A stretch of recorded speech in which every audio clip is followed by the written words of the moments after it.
Hello and welcome my dear students. This is the next video lesson of genetics and today we will study about theory of linkage. In the last video session I described you what is linkage and today we will learn the theory of linkage. So चलिए start करते हैं कि linkage की theory होती क्या है. First of all linkage की theory का जो first key point बोल रहा है, linked genes are linearly located on same chromosome. मतलब कि हमारे जो भी लिंक्ड जीन होते हैं वो एक ही क्रोमोसोम पर अरेंज होते हैं and they get separated if exchange यानी कि crossing over take place between them. तो सपोज ये हमारे पास क्रोमोसोम है और अगर ये जो पेयर है ये पेयर है हमारे होमोलोगस क्रोमोसोम का. होमोलोगस क्रोमोसोम क्या होते हैं? दो क्रोमोसोम जो कि सेम हो यानी कि उनका साइज और शेप बिल्कुल सेम होता है तो उन्हें बोलते हैं होमोलोगस क्रोमोसोम. जैसे कि हम लोग जो ह्यूमन कैरियोटाइप पढ़ते हैं तो पेयर्ड फॉर्म में पढ़ते हैं ना कि हमारे पास हम बेसिकली तो होते हैं टोटल 46 क्रोमोसोम बट हम बोलते हैं 23 पेयर्ड फॉर्म में. तो पेयर्ड फॉर्म में जो हमारे क्रोमोसोम की जो पेयरिंग होती है उनमें ऐसे पेयर जिनमें पेयर के दोनों chromosome same shape and size के होंगे उनको बोला जाएगा होमोलोगस क्रोमोसोम.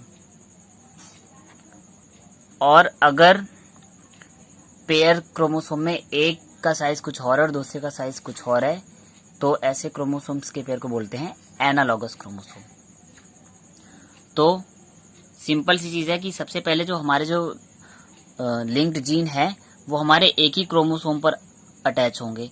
सपोज ये क्रोमोसोम मैंने ड्रॉ कर रखा है, इसमें पहला लिंक जीन ए है और दूसरा लिंक जीन बी है और ये लीनियरली एक ही क्रोमोसोम पे अटैच है यानी कि ये एक ही क्रोमोसोम पर प्रेजेंट है, एक ही सीरीज में एक ही लाइन में. तो अगर ये सेपरेट होंगे तो सेपरेट होने का एक ही रीजन हो सकता है कि इनमें हो जाए क्रॉसिंग ओवर. अब क्रॉसिंग ओवर कैसे होगा? सपोज ये वाला क्रोमोसोम हमने मान लिया कि इसको रिप्रेजेंट कर ले रहे हैं सी से और ये इसको रिप्रेजेंट कर ले रहे हैं डी से. ये हमारे दो क्रोमोसोम है सी और डी और सी वाले क्रोमोसोम पे जो लीनियरली अरेंज्ड हमारे जीन हैं वो हैं कैपिटल ए और कैपिटल बी और डी वाले पे जो जीन्स हैं वो हैं स्मॉल ए और स्मॉल बी. तो हमारा जो क्रोमोसोम नंबर सी है इसके जो डोमिनेंट जीन हैं कैपिटल ए और कैपिटल बी ये हमेशा एक दूसरे के साथ ही लिंक रहेंगे. ये तब तक अलग नहीं होंगे जब तक इनके बीच में क्या नहीं होगा, एक्सचेंजमेंट नहीं होगा यानी कि क्रॉसिंग ओवर नहीं होगा. मीन्स अगर इनकी जो आर्म्स हैं वो आपस में क्रॉस ओवर कर जाएं यानी कि डी वाले की आर्म और सी वाले की आर्म्स अगर आपस में क्रॉस ओवर कर जाएंगी तो क्या होगा कि डी वाले का जो जीन है वो इसमें ट्रांसफर हो जाएगा और सी वाले का जीन डी वाले में ट्रांसफर हो जाएगा. और हमको कुछ आउटपुट ऐसे मिलेंगे कि अब कैपिटल ए था और कैपिटल ए के साथ यहाँ पर कैपिटल बी था बट वो कैपिटल बी कहाँ पर चला गया, इस जगह पर. मैंने यहाँ पे थोड़ा सा गलत लिख दिया. कैपिटल ए के साथ कैपिटल बी था लेकिन वो क्रॉस ओवर की वजह से दूसरे वाले बगल वाले क्रोमोसोम पर चला गया. और सेम है इस वाले के पास जो था स्मॉल ए और स्मॉल बी तो इसका जो स्मॉल बी है वो पहले वाले क्रोमोसोम पर आ गया क्योंकि यहाँ पर क्या हो गया, क्रॉसिंग ओवर हो गया. तो सिंपली जो हमारे लिंक जीन है वो वैसे तो नॉर्मली एक ही क्रोमोसोम पर एक ही लाइन में अटैच होंगे लेकिन वो एक दूसरे से अलग हो सकते हैं अगर इनमें क्या हो जाए, क्रॉसिंग ओवर. और अगर दो होमोलोगस क्रोमोसोम है और उनकी आर्म्स में क्रॉसिंग ओवर होगा तो उनकी आर्म्स के जो जीन्स हैं वो एक्सचेंज हो जाते हैं. मीन्स इस वाले का क्रोमोसोम का जीन इस वाले में आ जाएगा और इसका जीन इस वाले में हो जाएगा. ओके. सेकेंड हमारा मोस्ट जो फॉर्मूला ही है डायरेक्टली वो बोलता है strength of linkage is inversely proportional to distance between two gene. यानी हमारा लिंकेज कितना मजबूत है या कितना हमारा कमज़ोर है वो डायरेक्टली डिपेंड करता है हमारे दोनों जीन की डिस्टेंस पर. कि अगर दोनों जीन सपोज यहाँ पर एक जीन इस आर्म पे था और एक जीन एकदम लोअर आर्म पे यानी कि दोनों जीन के बीच में डिस्टेंस बहुत ज़्यादा थी और जब डिस्टेंस बहुत ज़्यादा थी तो हो गया था हमारा क्रॉसिंग ओवर. और अगर हम इनकी डिस्टेंस को बहुत पास कर लेते हैं मीन्स इस कैपिटल बी को उठाकर यहाँ पे रख दें कैपिटल ए के बहुत पास में, मीन्स कैपिटल ए और कैपिटल बी बहुत पास में गए और जब ये बहुत पास में होंगे तो क्या क्रॉसिंग ओवर पॉसिबल है? नहीं, क्योंकि इनकी जब ये एक दूसरे के बहुत पास में होंगे तो ये लिंकेज स्ट्रांग हो जाएगा. मीन्स ये जीन आपस में सेपरेट नहीं होंगे। बट अगर एक इधर है और एक इधर है, यानी कि इन दोनों के बीच की डिस्टेंस बहुत ज़्यादा है, तो ये इजीली सेपरेट हो सकते हैं, क्रॉसिंग ओवर हो सकता है। तो इसीलिए ये फॉर्मूला बोला strength of linkage inversely proportional to distance between two gene. Means अगर दो जीन के बीच की डिस्टेंस बढ़ जाएगी तो हमारा जो स्ट्रेंथ है लिंकेज की वो कम हो जाएगी, यानी कि लिंकेज बहुत शॉर्ट होगा, यानी कि ज़्यादा स्ट्रॉन्ग नहीं होगा। लेकिन अगर दोनों जीनों के बीच की डिस्टेंस जितनी ज़्यादा कम होगी, हमारा लिंकेज उतना ही ज़्यादा स्ट्रॉन्ग होगा। सो आई होप आपको ये फॉर्मूला समझ आ गया होगा। अब एक इम्पॉर्टेंट डेफिनेशन है, that is linkage group. Spelling mistake है, यहाँ करेक्ट कर दीजिएगा, लिंकेज ग्रुप। इसकी डेफिनेशन क्या है?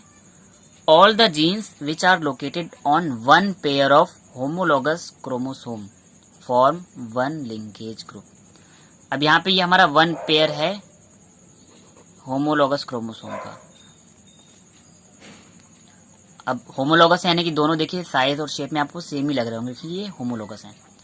अब इन दोनों क्रोमोसोम के पेयर में जितने भी जीन प्रेजेंट होंगे, यानी होमोलॉगस क्रोमोसोम के पेयर में जितने भी जीन प्रेजेंट होंगे, सपोज यहाँ पे कैपिटल ए कैपिटल बी था, यहाँ पे स्मॉल ए और स्मॉल बी था, तो ये चारों के चारों जो जीन हैं होमोलॉगस पेयर ऑफ क्रोमोसोम के जो चारों के चारों जीन हैं, यानी कि ये ओवरऑल जितने भी जीन हमारे होमोलॉगस क्रोमोसोम पर प्रेजेंट होंगे वो सब बनाएंगे लिंकेज ग्रुप। यानी कि हम बोल सकते हैं capital A capital B small A small B, ये सारे के सारे जो जीन हैं ये होमोलॉगस पेयर पे प्रेजेंट है, तो इनको हम बोल सकते हैं दीज आर लिंकेज ग्रुप। अगर जीन होमोलॉगस पेयर के अलावा किसी दूसरे क्रोमोसोम के हैं तब हम उनको लिंकेज ग्रुप में कंसीडर नहीं करेंगे।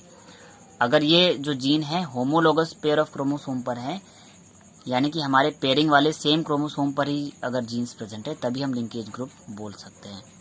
अगर क्रोमोसोम किसी दूसरे पेयर का है तो उसके जीन्स को हम लिंकेज ग्रुप में ऐड नहीं करेंगे। मीन्स सेम पेयर के होमोलॉगस क्रोमोसोम में अगर जितने भी जीन्स प्रेजेंट हैं तो उनके ग्रुप को बोल दिया जाएगा लिंकेज ग्रुप। अब लिंकेज ग्रुप के बाद एक और इम्पॉर्टेंट टर्म आती है, arrangement of gene on chromosome. यानी कि हमारे क्रोमोसोम पे जीन्स का अरेंजमेंट जो होता है उसके भी दो पैटर्न होते हैं, एक होता है सिस अरेंजमेंट और दूसरा होता है ट्रांस अरेंजमेंट।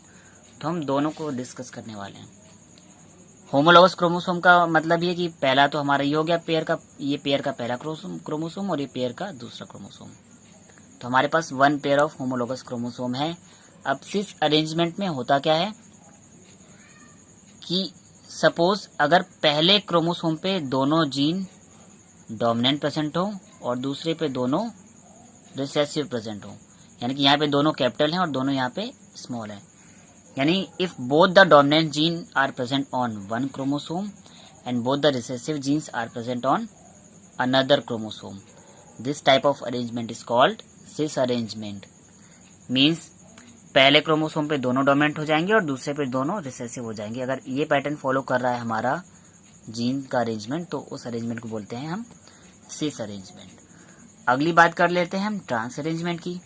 तो ट्रांस अरेंजमेंट में क्या होता है, if one chromosome means if first chromosome bears one dominant and one recessive gene and second chromosome also bear one dominant and one recessive gene, then such type of arrangement is called trans arrangement.